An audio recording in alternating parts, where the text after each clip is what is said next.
Yan o, susubukan naman natin ngayon lumangoy. Swimming na tayo.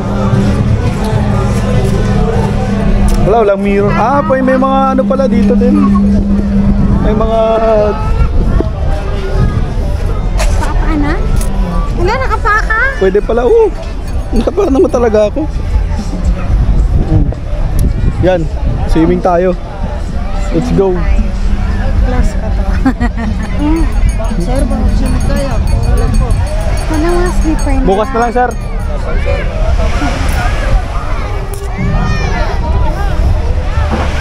Tamang swimming muna kami dito.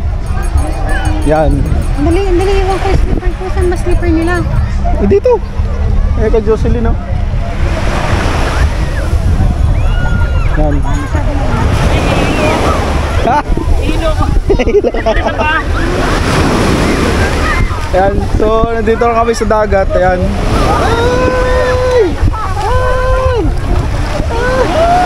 Kailangan di ka sunog.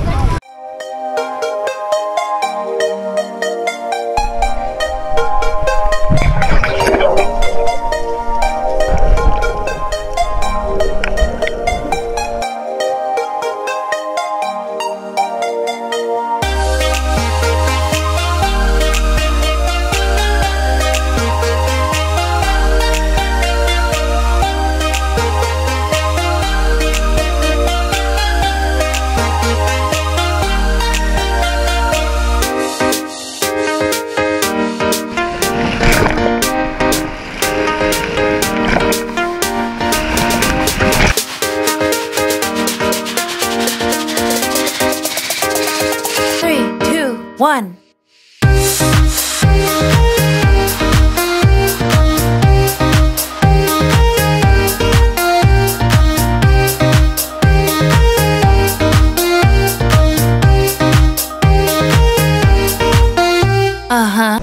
So tamang pahinga ang madlang people muna. Babuelo lang. Babuelo lang ba yan? Yeah, babalik ako 10.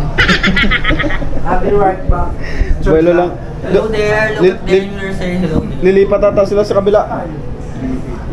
3, 8, 9, 7. Ikaw, mamaya ka pa? So guys, magandang gabi no, at ngayong gabi ay gabi na. So good night. Joke lang. Ayun, gabi na no, at wala nung nakatulog lang kasi ako no, na nakaiglip ako dito kanina, tumiglip na rin dito mga kasama natin ng konti. Pero yung iba tuloy-tuloy pa rin sila. Bali 3 pa lang nakuha namin, isa sa taas, isa sa baba, at pinagbigyan tayo doon sa unahan sa may malapit na sa dagat, pero hindi naman sobrang lapit. Meron tayong pwesto doon. Ngayon nandun na sila lahat. Tara, puntahan natin. So ayun guys, bali itong ano namin is dagat na to, tapos ito yung pwesto namin.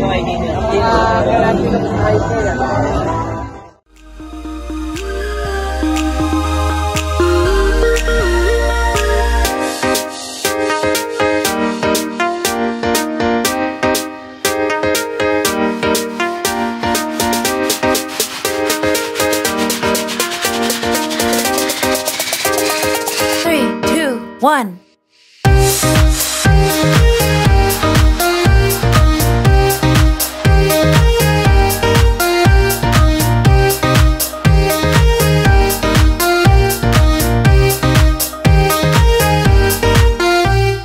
Yan guys, good morning no, at yung araw na to ay Lunes na. At ayan, ay gising lang natin, at ito yung ating mga almusal. Yan. Tayo ngayon ay kakain muna no, bago mag ikot-ikot doon sa dagat. At ang oras ngayon na siguro ay mga 6 AM na. Maglalakad-lakad tayo doon, tapos sabay ligo na rin no. Pero ngayon kakain muna tayo.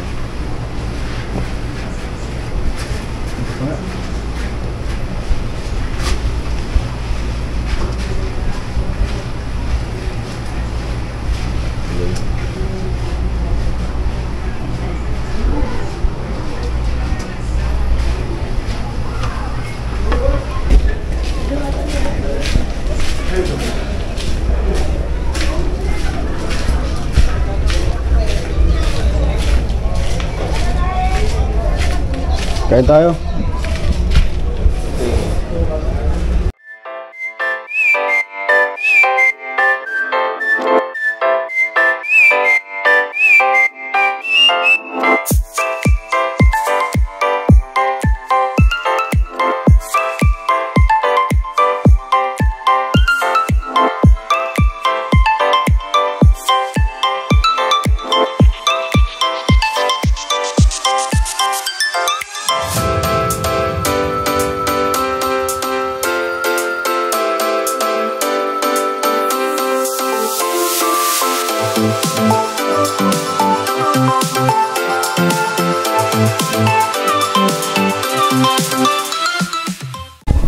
So, tapos na mag-almusal?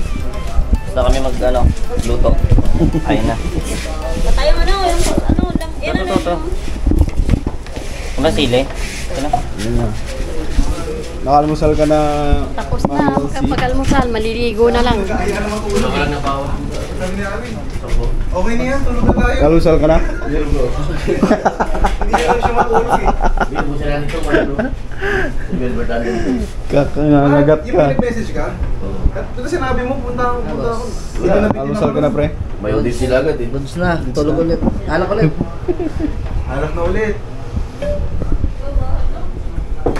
Hindi, sayang no, hindi makapunta dun sa bato, no? Pinagsabi ka gabi. Ganda pa naman. Willing to pay naman. Yeah. Binabibes ko pa yung music.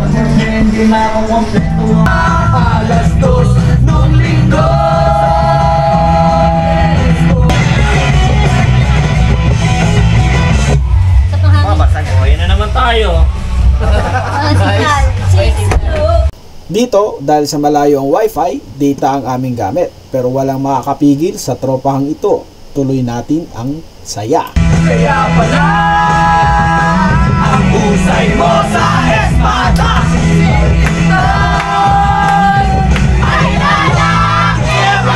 Katangian ng totoong kaibigan, hindi traidor. Hindi yung iba ang sinasabi kapag nakaharap ka. Kapag nakatalikod ka naman, iba din. Mga salitang itinatago sa'yo. Yung pala, sa iba ikukwento. Ulitin ko lang. Dapat ang kaibigan mo ay hindi traidor. Mapagkakatiwalaan mo ang kanilang mga salita. Mga salitang kahit na ilang panahon ang dumaan, yun pa rin ang sinasabi nila. Yun pa rin ang binabanggit nila. Yun pa rin ang kwento nila. In short, pwede mong pagkatiwalaan ang mga sinasabi nila. Hindi nalilate sa mga lakad at date. Respeto sa oras ang usapan dito. Respeto sa oras mo. Dahil lahat naman tayo ay may kanya-kanya mga dapat gawin. Binigyan mo ng oras ang taong ito. Oras na dapat sana ay may magagawa ka pang iba. Pero ginusto mo na ding ibigay sa kanya dahil nga friend mo. Laging may words of encouragement. Sa tuwing may problema ka, andyan palagi para i-push ka pataas. Hindi yung may problema ka na nga, ano-ano pa ang mga pinagsasasabi, ano-ano pa ang mga salitang sinasabi na nakakalala lang ng sitwasyon. Ang simple sanang problema, grumabe dahil sa mga kwento niya. Walang sumbat kang maririnig. Nako, masakit sa tenga to. Kapag narinig mo sa kaibigan mo to, ang mga taong nanunumbat ay ang mga taong may gustong hingin at pagbigyan. Kung hindi mo mapagbibigyan, dapat naiintindihan niya yan dahil nga, kaibigan, match ang sinasabi niya sa ginagawa niya. Hindi magkaiba. Tugma lagi ika nga. Mahirap nga naman kung iba ang sinasabi sa ginagawa niya. May tunog pagtatraidor ang mga ganyan. Parang may binabalak na iba na kung hindi niya sinabi sa'yo, baka ikaw ang bibiktimahin no. Gusto niya ang mga ginagawa niya para sa pagkakaibigan niyo. Hindi niya kailangan ng paliwanag. Basta andyan siya para sa'yo. Hindi mo kailangan sabihin na kailangan mo to, kailangan mo yan. At walang paliwanag sa kanya. Basta gagawin na lang niya bigla nang walang usap-usapan pa. Hindi nagmamanipulate. Hindi bossy. Hindi yung parang manager na siya na lang palagi ang nasusunod. Siya na lang palagi ang pinakikinggan. Teamwork ang tingin niya sa pagkakaibigan nyo. Lagi kanyang tinatanong sa mga bagay-bagay at gusto niyang pag-usapan nyo lahat. Lahat ng parts ng gusto nyo, parehas gawin. Hindi naging hadlang sa mga gusto mo o pangarap mo. May suporta kang nararamdaman. Lagi niyang sinasabi na para sa kabutihan mo, gawin mo. Laging andyan sa tabi mo para i-explain ang mga bagay na hindi mo naiintindihan. Para siyang guardian angel na laging nakatingin lang sa tabi habang tinutupad mo ang pangarap mo. One who has unreliable friends soon comes to ruin, but there is a friend who sticks closer than a brother. Yeah guys, tapos na tayo no, na ating swimming at ang oras ay alas 3 na no, ng hapon. At clear na dito no, wala na tao, palis na kami. Nilinis na lahat. Time na lang out namin dito. Ayan na, pauwi na kami. Punta na tayo sa parking, let's go. Ito pala yung parking ng resort na to. Kapag mag-park kayo dito ay ito yung mga bayad, papakita ko sa inyo. Bus is 700. Ito.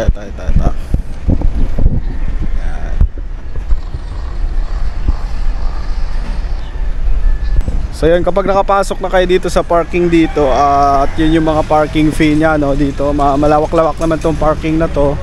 At marami-rami ang nagpa-park dito, pati bus nga meron dito. Ayan. May mga bus dito. So kami, dito kami. Hindi, dito yun. Ayan o. Ito. Ayan. Ito yung mga kasama naman natin sa kabila. Puntahan natin.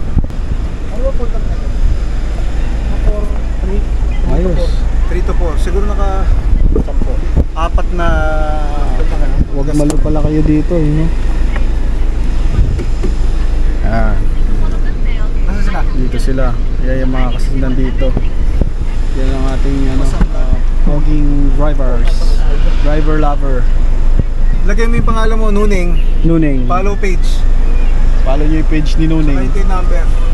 Pakay tayo dyan. Okay, let's go! Okay, nandito na tayo sa van at uuwi na tayo. Ayan ang ating mga kasama. Uwi na tayo, tapos na ang swimming. Si ate nagpaluto pa. Nagpaluto pa siyang isang gyut. Ang gyut pa kayo sa lagay na, nag-drive ka na. Maya puro na tayo sleep dito na. So alis namin dito ay 3:35 no, PM. Yun ang ating alis dito at tingnan natin kung ano oras tayo makarating doon sa QC.